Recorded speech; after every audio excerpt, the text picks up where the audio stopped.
गरीबदास ये वक्त जाता रोग इस पैरे नु, इस मनुष्य जीवन का समय, पैरा माने समय, ये हाथ से छूट गया फिर रोया करोगे कुत्ता बनकर, रात ने कुत्ता करा करो, उसको याद आता है बात बिगड़ गई सारी। तो अब रोने से क्या बने? परमात्मा कहते हैं अच्छे दिन पीछे गए गुरु से क्या ना हेत, अब पछताएं के बने तेरी चिड़िया चुगी खेत।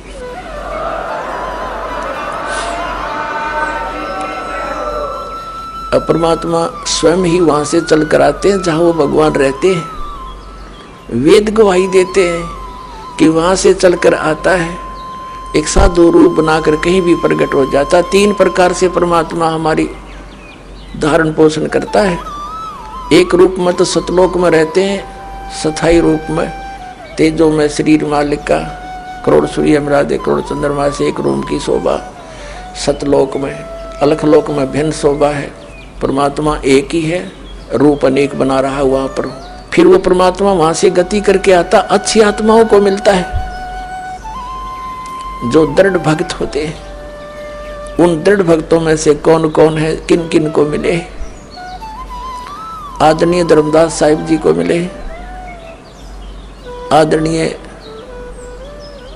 मुल्कदास साहिब जी को मिले, आदरणीय नानक साहिब जी सिख धर्म के प्रवर्तक, आदरणीय नानक देव साहिब जी से मिले, आदरणीय दादू साहिब जी से मिले, आदरणीय गरीबदास साहिब गांव छुड़ानी जिला जज्जर वाले को मिले, आदरणीय गीसा दास साहिब गांव खेखड़ा जिला मेरठ उत्तर प्रदेश वाले को मिले, और अनेकों को मिले हैं। इनका तो मूल प्रमाण हमारे सदग्रंथों में हमारे पास उपलब्ध है। वैसे कोड वर्डों में सांकेतिक बहुत वर्णन और भी मिलता है, जैसे आदरणीय नामदेव जी को भी मालिक मिले थे आके, क्योंकि हम बच्चे उसी के हैं। वही आकर उसी को दया आती है जो अच्छी आत्मा भक्ति की तरफ अग्रसर है, मिसगाइडेड है, उनको आकर मिलते हैं। कहीं भी आकर कोई भी लीला कर लेते हैं, उनको सतमार्ग बताकर फिर अंतर्ध्यान हो जाते हैं। यथार्थ ज्ञान सुनने के बाद वो प्राणी उल्टा नहीं हटता थे, सारा संसार एक तरफ हो जा। और वो परमात्मा भगतमती बहन मीराबाई को मालिक मिले। वो दृढ़ भक्तों को मिलते हैं जो पक्के भक्तों, टस से मस ना होते सारा संसार एक तरफ हो जाए। अपनात्मा हमने सारा इनकम्प्लीट स्पिरिचुअल नॉलेज सुन रखा है, कति अधूरा सधूरा सा जिसका सिर पैर नहीं। तो इसको तत्व ज्ञान कहते हैं, जो सबको सेट करे और परिपूर्ण रूप से कथाओं को भी सही सुनाए। जैसे मीराबाई पिछले जन्म जन्मांतर की पुण्यकर्मी प्राणी थे, और काल उनको ऐसे स्थान पर पैदा कर देता है कि उनकी भक्ति कोई कर्ण ना दे। वो कैसे ठाकुरों के घर जन्म दे दिया, और राजस्थान के ठाकुर उस समय अपने आप को खुदा से नीचे नहीं मानते थे, अपनी बहन बेटियों को पर्दे में रखते थे, एक परंपरा थी उनकी। और स्वयं सब खेतों में या कहीं भी काम करना होता स्वयं करते थे। पशुओं का गोबर भी उठाकर बाहर कुड़ियों पर स्वयं डाला करते थे। अपनी बहन बेटियों को पर्दे में रखा करते, बाहर नहीं जाने देते थे। और कोई जाति थी तो उसको कलंकित माना जाता था, बहिष्कार करते थे, उसका बहुत विरोध करते थे, उसका बुरा हाल कर देते थे, यहाँ तक कि उसको मार भी देते थे। अब परमात्मा की आत्मा भगवान बन नहीं रह सकती, और पिछले संस्कार उसको टिकने नहीं देते, जिसके परिणाम स्वरूप वो आत्मा परमात्मा के लिए कहीं ना कहीं भटक रही होती है। काल ने जगह जगह एजेंट बैठा रखे अपने। कहीं देखोगे कोई पूजा पाड़निया, कितने कोई पत्रालियाँ बैठा ला तेरी भविष्य बता दूं, आजा बैठ जा धर दे 20 रुपये। फिर ये नकली संत, ये पंथ बना रखे नेरे, ये सारे एजेंट काल ने छोड़ रखे मिसगाइड करने के लिए। एक दयालु दाता हमारा पिता विधाता है, कबीर भगवान वो स्वयं आता है। वो जब ज्ञान देने लगता है तो विरोधी लोग असंख्य होते हैं। वो नकली संतों की जिनकी रोजी रोटियां बंद होने की संभावना हो जाती है, वो जनता को भड़का देते थे, हमें अपने पिता का विरोधी बना देते थे, अपने स्वार्थवश वो नकली, जिस कारण से वो खामियाना अभी तक हम भर रहे हैं, भोग रहे हैं। तो पुण्यात्मा मीराबाई की कसक बहुत ज्यादा थी भगवान में। उसकी माँ भी धार्मिक थी। माता से उसने पता चला, श्री कृष्ण जी की मूर्ति बना करके वो उसके गुणों से परिचित होकर के भगवान श्री कृष्ण को अपना इष्ट रूप में मानकर पूजा करने लगी। अब जब उसका विवाह करने लगे तो उसकी माँ उसने स्पष्ट कह दिया कि माता मैं दूसरी शादी नहीं कर सकती, मैंने तो ब्याह कर लिया भगवान से। तो नहीं माना, समाज का कारण था, जबरदस्ती उसका ब्याह कर दिया। विवाह एक बहुत अच्छे नेक व्यक्ति से हुआ और वो विवाह के 4 वर्ष के बाद उसके पति की मृत्यु होगी, मीराबाई के पति की। लेकिन उसने मीराबाई की प्रार्थना पर इतनी सुविधा दे दी थी कि मंदिर में जाने अलाउड कर दिया था। वो नगरी का राजा था, तो राजा के आगे विरोध कौन कर सकता है।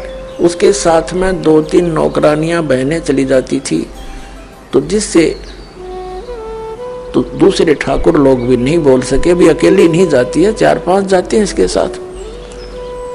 और फिर राजा के सामने प्रत्येक व्यक्ति कुछ नहीं बोल सकता। अब वो मंदिर जाती थी, अटूट श्रद्धा थी भगवान में। अब परमात्मा कहते हैं सोचल छिद्र मैं करूं अपने जन के काज, सोचल छिद्र मैं करूं। अब क्या हुआ, दयालु है परमात्मा, सतगुरु आए दया करी, ऐसे दीन दयाल है ये हमारे परमात्मा। सतगुरु आते हैं ऐसे दीन दयाल है, अपनी आत्माओं को अपना रास्ता आप ही बताते हैं। एक दिन उस परमात्मा कबीर जी के शिष्य हो गए थे, रविदास जी और भी कई शिष्य हो गए थे, लेकिन रविदास जी उनके बहुत निकट रहते थे और वो चमार जाति से थे। आज से 600 वर्ष पहले छुआछूत चरम सीमा पर था और ये जो शेड्यूल कास्ट के जो व्यक्ति होते थे, अनुसूचित जाति यानी चमार हुए, जुलाहे हुए, इनसे अन्य विशेष कर सर्वण जाति बहुत इनको हे समझती थी, इनके निकट नहीं जाते थे। तो जिस रास्ते से मीराबाई जाती थी मंदिर में, उसी रास्ते में बीच में एक गरीब की झोपड़ी थी, आगे उसके साथ ही एक लंबा वैसे वन था, वृक्ष थे, खुला मैदान था। वहाँ परमात्मा कबीर जी और रविदास जी दोनों संत रूप में वहाँ सत्संग करने लग गए। अब मीराबाई जा रही थी मंदिर में और जब देखा जाते समय कि कोई साधु संत आए हैं, लोग इकट्ठे हो रहे हैं, वापस आई 1-2 घंटा मंदिर में अपनी करके पूजा अर्चना, तो वापस देखा तो वहाँ सत्संग हो रहा था। मीराबाई और सखियों ने सबने मिलकर सोचा चलो 2 वचन सुनते हैं, भगवान की चर्चा हो रही है। वो बैठ गई जाके। परमात्मा तो आए इसीलिए थे, उस अपनी आत्मा को कहते हैं गोता मारूं स्वर्ग में जा बैठूं पाताल, कह कबीर ढूंढता फिर वो अपने हीरे मोती लाल। जैसे परमात्मा ने सबको ऐसे ही खोजा, तो मीराबाई सत्संग सुनने लगी। परमात्मा ने सत्संग वही किया जो राम और कृष्ण के बारे में वो किया करते थे। गुण तीनों की भक्ति में ये भूल पड़ो संसारे, कह कबीर निज नाम बिना कैसे उतरो पारे। 3 देव की जो करते भक्ति, इनकी कदे ना होवे मुक्ति। सारी कथा कहानी सुनाई भगवान ने। ब्रह्मा विष्णु महेश नासवान है, इनसे ऊपर कोई और परम शक्ति है, अपने को छुपा कर दाता बताया करते थे। मीराबाई को शौक लगा जैसे बिजली का झटका लगा करे, क्योंकि वो श्री कृष्ण की पुजारण थी, श्री विष्णु की पुजारण थी। पहली बार तो पुण्यात्माओं सबके साथ ऐसी घटना घटी। दास को भी ऐसा झटका लगा था, जब क्योंकि दास श्री कृष्ण और विष्णु का कट्टर पुजारी था, हनुमान जी के व्रत रखता था। श्याम जी हमारे दादा लाई वह गांव पूरी साजली पूजा वो भी करता था। तो पहली बार दास को भी बड़ा दुख हुआ था, लेकिन सहन करके फिर आगे जानने की चेष्टा की तो हृदय के पट खुल गए, स्पष्ट दिखाई देता है। पहले मोतियाबिंद था, हमारा ऑपरेशन हो गया, अब हृदय वाली आंखें काम करने लगेगी। अब मीराबाई को बड़ा दुख हुआ। सत्संग के बाद कहने लगी महाराज जी आप क्या बात कह रहे हो, क्योंकि पुण्यात्मा कोई भी जो प्रसन्न भी करते हैं वो सभ्य तरीके से करते हैं। कहने लगी महाराज जी हमने तो कभी ये बात सुनी नहीं, आप जो बता रहे हो। तो परमेश्वर ने कहा बेटी जो नहीं सुनी वही सुनाने आया हूं मैं। जो तुमने सुना है वो लोकवेद है, दंत कथाएं हैं।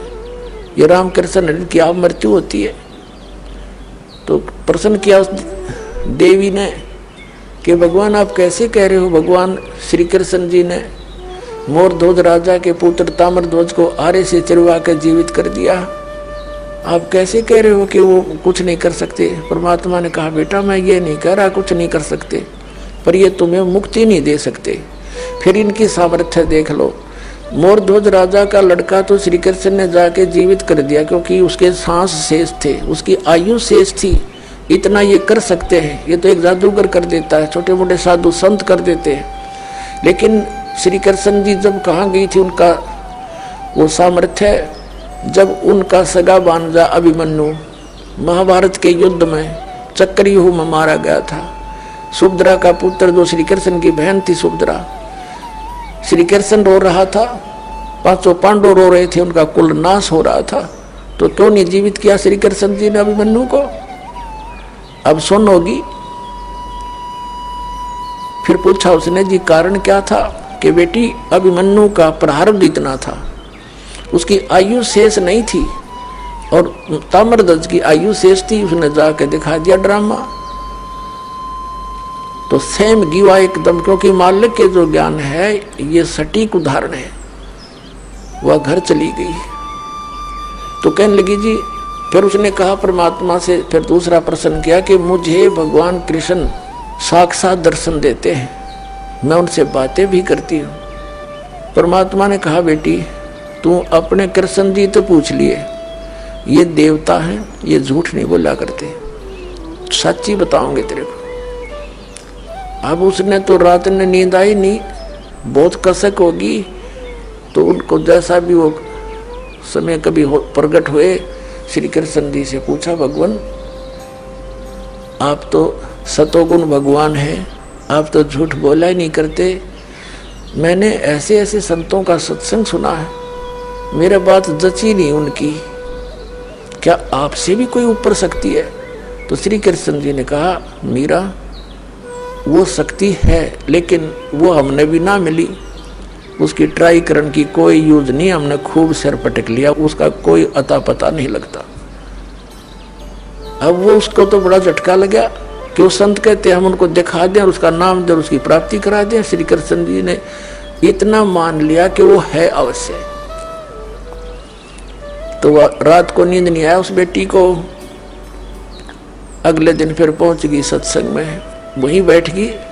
फिर सारी 2-3 दिन लगातार मालिक सत्संग करते रहे, फिर चले गए। हाँ फिर क्या हुआ, मीराबाई को प्रेरणा हुई कि भगवान मुझे उपदेश दे दो। परमात्मा ने कहा बेटा पहला काम है इस भक्ति मार्ग का प्रथम कदम गुरु होना चाहिए, सतगुरु हो, सच्चा ज्ञान वाला हो।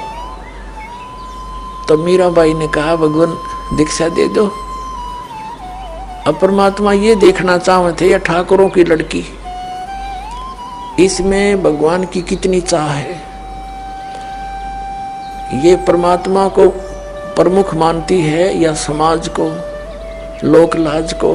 परमात्मा ने पता था कि वो दीक्षा मांगेगी, इतना ज्ञान सुने बाद से तो पुण्यात्मा का कलेजा हिल जाता है।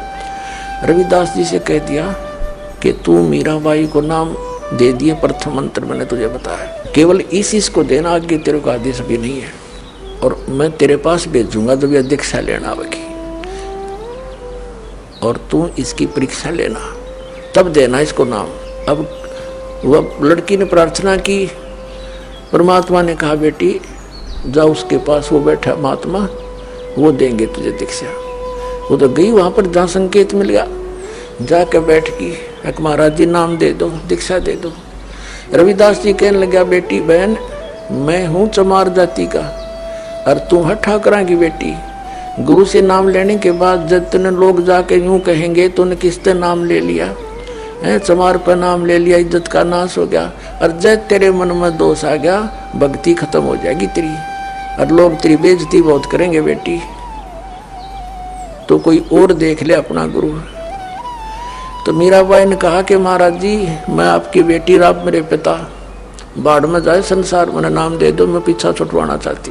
तो रविदास जी ने दीक्षा दे दी।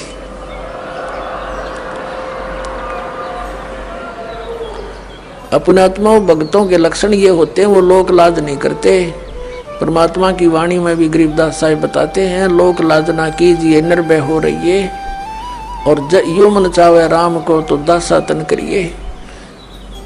कहते हैं लोक लाजना कीजिए निर्भय हो रहिए, जय मन चावे राम को दासा तन करिए। स्वान स्वरूप संसार है कुछ कर सी नाही, शीस महल को देख करिए भौंक भौंक मर जाही। सत्संगी संग ना तजय चितराम बसाही। नित्यानंद जी महाराज संत वे हैं, उन्होंने कहा है कि लोक लाज मर्याद जगत की तरण जो तोड़ बगावे। ये लोक लाज मर्याद जगत की नौगे तरण की तरह डिकड़े की तरह तोड़ के फेंक दे, तब कोई राम भगत गत पावे।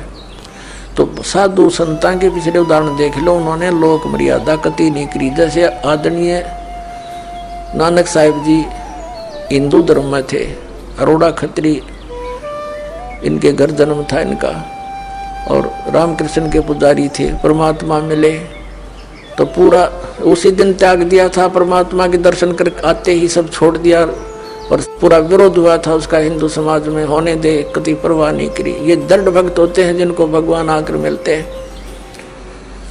तो मीराबाई ने कहा भगवान मुझे नाम दे दो, आप मेरे पिता माँ आपकी बेटी, कुछ हो मेरे साथ वो संघर्ष, आप मेरे साथ रहोगे, मैं आप झेलूंगी सब कष्टों को, पर परमात्मा के लिए मैं कुछ भी कर सकती हूँ। अब प्रथम मंत्र दे दिया रविदास जी ने, और फिर जैसे महीने में 20 दिन में फिर आने लगे सत्संग करने। तो सत्संग उस दिन तो भगत पक्के आते हैं। सत्संग विशेषकर परमात्मा रात्रि में भी करते थे और दिन में भी करते थे। दिन में कम, रात्रि में ज्यादा करने लगे, क्योंकि दिन में काम में समय नहीं मिलता भक्तों को, व्यक्तियों को। रात्रि तो अपनी ही होती है, अपने ही नींद से समय निकाल लेते हैं। अब पहले तो वो दिन में मंदिर में जाती थी, अब रात्रि ने सत्संग में जाने लगी, दोनों टाइम, दिन में भी रात में भी।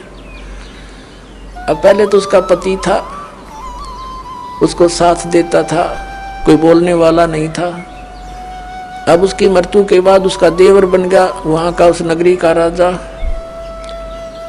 उसने मीराबाई को बहुत समझाया कि तू अब मत जाया कर, पहले तो तेरा पति था, अब लोग पता नहीं क्या क्या बात बनाते हैं, हमारी इज्जत का नाश कर देगी तू। उसने कोई परवाह नहीं करी थी, मंदिर में जाती रही। और फिर लागी और रात में सत्संग में जान।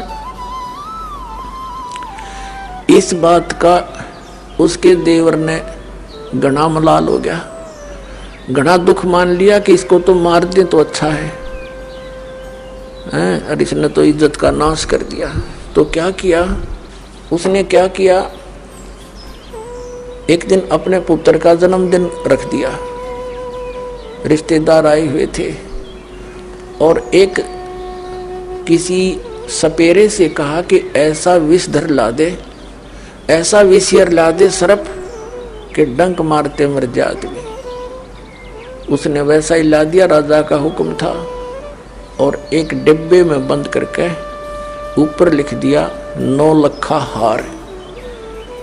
राजा ने एक बांदी से कहा, नौकरानी से, जाओ मीरा को दे दे, ये हार गले में पैर लेगी, सुंदर कपड़े पहन लेगी, रिश्तेदार आवेंगे। और ऐसे, क्योंकि वो तो ऐसी रहती थी बेचारी, उसने तो ना उड़ने पैरने की कोई परवाह नहीं रही थी, भगवान में कसक गनी लगी थी।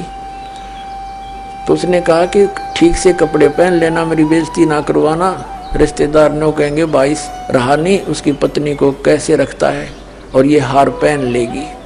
उसने सोचा था न्यू कि सर्प डस कर मर जाएगी, सर्प देगा डस, सारे रिश्तेदार होंगे, सब गवाह हो जाएंगे, एक सांप लड़ गया, भाई हम भी वहीं थे, इसलिए मृत्यु होगी इसकी। इसने चाल तैयार चाली थी।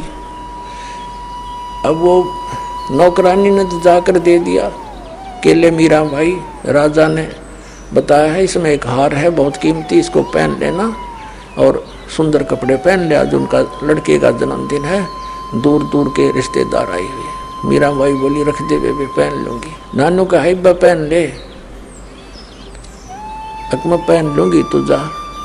वह चली गई। अब उसने खोला कि ना पहनूंगी तो यूं दुखी करेगा, इन बातों में तो कोई खास आंट भी नहीं मेरा भक्ति की, मेरे लिए तो माटी है, यू हार है, जो कुछ भी है, लेकिन यू बकवादी आदमी दुखी करेगा।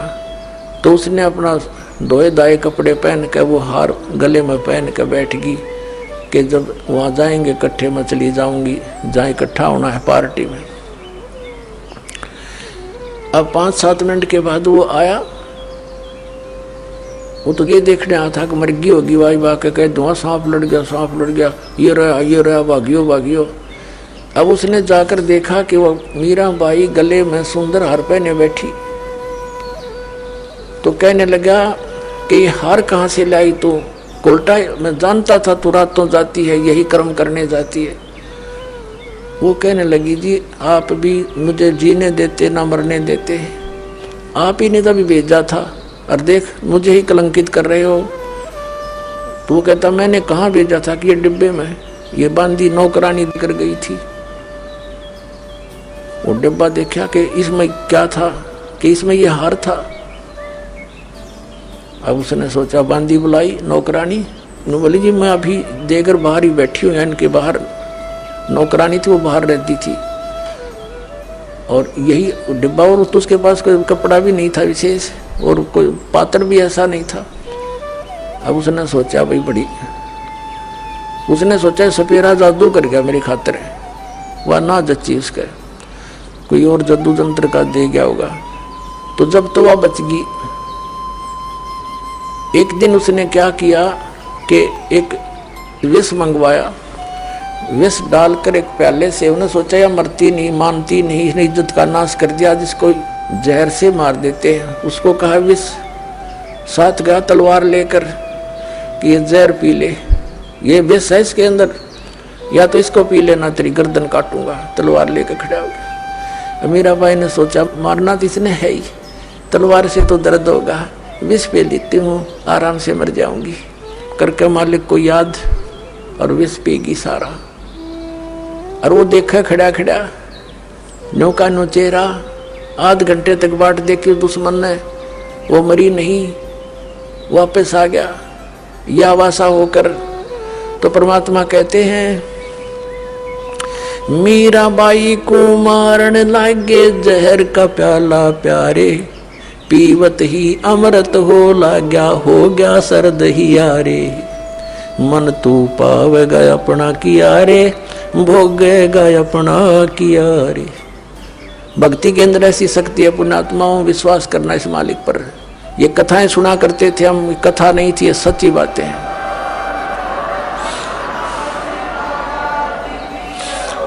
कहाँ तो इसने मारना था, कहते हैं पीवत ही अमृत हो गया और हो गया सर्द ही यारे। कहाँ तो विष ने बेचैनी पैदा करनी थी और कहते हैं ठंडक सी होगी उस बेटी की अंतःकरण में। अब उसने सोचा भाई ना तो या मारे तो मरती उसके देवर ने, अब इसका के इलाज करो, इसने तो हमारा बट्ठा बैठा दिया इज्जत का। उसने उसकी माँ बुला ली मीरा बाई की, उससे कहा कि मौसी तू समझा दे इसने। और माँ की बात बेटी मान लिया करती है। तो माँ ने बहुत समझाया, बेटी देख इधर उधर जाती है, हमारी तकरार होती है, तो अपनी भक्ति यहाँ कर ले। और वहाँ 100 प्रकार से उसने जैसे तैसे माँ बेटी को समझाती है, अपने सारे जंतर मंत्र कर दिए पर वह ना मानी। फिर यहाँ तक कहा कि बेटी हम ठाकुर, और वो चमार जिस तो तू नाम ले आई, इसमें भी हमारी बेइज्जती का मामला है बेटा, तू मत जाया कर वहां। तो माता और बेटी का फिर क्या एक कवि के द्वारा बना गया शब्द सुनाते हैं। सत्संग में जाना मीरा छोड़ दे, सत्संग में जाना मीरा, आए मारी लोग करे तकरार, सत्संग में जाना मीरा छोड़ दे। आए मारी लोग करे तकरार, सत्संग में जाना मीरा छोड़ दे। सत्संग में जाना मीरा छोड़ दे, हाय मारी लोग करें तकरार, सत्संग में जाना मीरा छोड़ दे। सत्संग में जाना मेरा ना छूटेरी, सत्संग में जाना मेरा ना छूटेरी। हारी चाहे जड़ के मरो संसार, सत्संग में जाना मेरा। हारी चाहे जल के मरो संसार, सत्संग में जाना मेरा। थारे सत्संग के राह में है, थारे सत्संग के राह में आए वहाँ पर रहते हैं काले नाग, कोई कोई नाग तन डस लेवे। आए वहाँ पर रहते हैं काले नाग, कोई कोई नाग तन डस लेवे। जब गुरु जी की मेरे फेरी, जब गुरुओं की मेरे फेरी। आरी व तो सरप गंडे वे बने जाव, सत्संग में जाना मेरा ना छूटेरी। हारी व तो सरप गंडे वे बने जाव, सत्संग में जाना मेरा। सत्संग में जाना मीरा छोड़ दे, सत्संग में जाना मीरा छोड़ दे। आए मारी लोग करें तकरार, सत्संग में जाना मीरा छोड़ दे। सत्संग में जाना मेरा ना छूटेरी, सत्संग में जाना मेरा ना छूटेरी। हारी चाहे जड़ के मरो संसार, सत्संग में जाना मेरा। थारे सत्संग के राह में है। वह माता डराना चाहती है बेटी को, तुम्हारे सत्संग के राह में आए वहाँ पर रहते हैं बब्बर शेर, कोई कोई शेर तन खा लेवे। रहते हैं बब्बर शेर, कोई कोई शेर तन खा लेवे। जब गुरु जी की मेहर होवेरी, जब सतगुरु जी की मेहर होवेरी। आरी वो तो शेरों के गिदड़ बने जावे, सत्संग में जाना मेरा ना छुटेरी। हारी वो तो शेरों के गिदड़ बने जावे, सत्संग में जाना मेरा ना छुटेरी। थारे सत्संग के बीच में है, थारे सत्संग के बीच में आए वहाँ पर रहते हैं साधु संत, कोई कोई संत तन ले रमे। आए वहाँ पर रहते हैं साधु संत, कोई कोई संत तन ले रमे। तेरे री मन में माता पाप है री, तेरे री मन में माता पाप है री। वो संत मेरे माँ बाप हैं री, वो संत मेरे माँ बाप हैं री। हारी वह तो कर देंगे बेड़ा पार, सत्संग में जाना मेरा ना छूटेरी। हारी वे तो कर देंगे बेड़ा पार, सत्संग में जाना मेरा ना छूटेरी। सत्संग में जाना मेरा छोड़ दे, सत्संग में जाना मेरा छोड़ दे। हाय मारी लोग करें तकरार, सत्संग में जाना मेरा छोड़ दे। सत्संग में जाना मेरा ना छोटे री, सत्संग में जाना मेरा ना छोटे री। हारी चाहे जड़ के मरो संसारे, सत्संग में जाना मेरा ना छूटे री। वो तो जाते चमारे है, वो तो जाते चमारे है, इसमें हमारी आर है, इसमें हमारी आर है। तेरे री लिख माता चमारे हैरी, तेरे लिख माता चमारे हैरी। मेरा सिरजन और हैरी, मेरा सिरजन और हैरी। हरि व तो मीरा के गुरु रविदास, सत्संग में जाना मेरा ना छूटे री। हरि व तो मीरा के गुरु रविदास, सत्संग में जाना मेरा ना छूटे री। अपने आत्माओं परमात्मा के पाने के लिए सबसे बड़ी बंधन काल ने, सबसे बड़े रस्से हमारा बांध रखे हैं ये लोक परंपराओं के। और परमात्मा कबीर साहब कहते हैं, सोई जन उभरे जिन तोड़ी कुल की कान। परमात्मा कहते हैं कुल करने के कारण यू अनसा गया बिगो, जब ये कुल के कर लेगा तो चार पाया का हो। आज तो लोक लाज में कुल की मर्यादा में को प्रमुख मानकर सत्संग में आया नहीं, सत्संग सुने नहीं, ज्ञान होया नहीं, भक्ति करी नहीं, फिर गधा बन का घूमेगा, चार पाया का होगा। जब ये कुल के ढालड़ा होगा तेरे, तब ये कुल के कर लेगा तो चार पाया का हो। तो संतों को यू हृदय में जम जाती है बातें। तो यहाँ परमात्मा कहते हैं कि तन छूटे जब कहाँ समावेगा, और आखिर तुमको कौन कहेगा। गुरु बिन आत्म ज्ञान मन ने की कर ले, 2 दिन का मेहमान मन ने की कर ले, 2 दिन का मेहमान। कहते आखिर तुझे गुरु के बिना यू आत्म ज्ञान बताओगा कौन है। तो इस प्रकार हमने इस सारे ज्ञान को समझना है। जैसे नित्यानंद जी एक ब्राह्मण कुल में थे, तहसीलदार की पोस्ट थी, 250 वर्ष पहले की बात।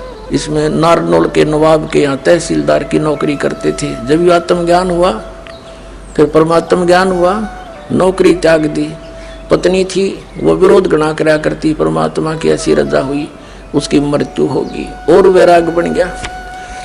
जब इस ज्ञान से परिचित हुआ तब कहा था ब्राह्मण कुल में जन्म था। पहले तो 250 वर्ष पहले ब्राह्मण के घर जन्म होना ही एक बहुत बड़ी महान माना करते थे। और फिर तहसीलदार की पोस्ट, आज तो मंत्री की को ना इतनी कीमत जितनी उस समय तहसीलदार की होती थी। और दोनों को बद के गढ़ भगवान से दूर करा। कहते हैं कबीर साहब कहते हैं, सुख का माथा पत्थर पड़ो जिसते नाम हृदय ते जा, और बलिहारी उस दुख के जो पल पल नाम रटावे। परमात्मा कबीर जी कहते हैं आग लगो ऐसे सुख के जो भगवान से दूर करे। हे परमात्मा ऐसा दुख भी दिए रखना, तेरी याद बनी रहे। तो नित्यानंद ने कहा था जब वो ये ज्ञान हो गया, जब कहते हैं ब्राह्मण कुल में जन्म था मैं करता बहुत मरोड़, और गुरु गुमानी दास ने दिया कुबद गढ़ तोड़े। संत मिले उनको गुमानी दास नाम के, कहते कुबद का गढ़ तोड़ दिया। मान बढ़ाई है, ऊंची नीची जाति वाला अभिमान भेदभाव, कहते ये कुबद का गढ़ संत बिना नहीं टूटे। तो परमात्मा के बच्चे जो होते हैं उन्हीं को मिलते हैं जो दृढ़ होते हैं।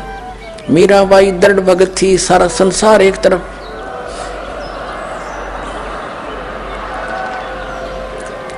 अपने आत्माओं मीराबाई ने देखा है रोज बकवाद करता है ये, कभी मारने की चेष्टा करता, घर त्याग कर चली गई, वृंदावन में रहने लगी।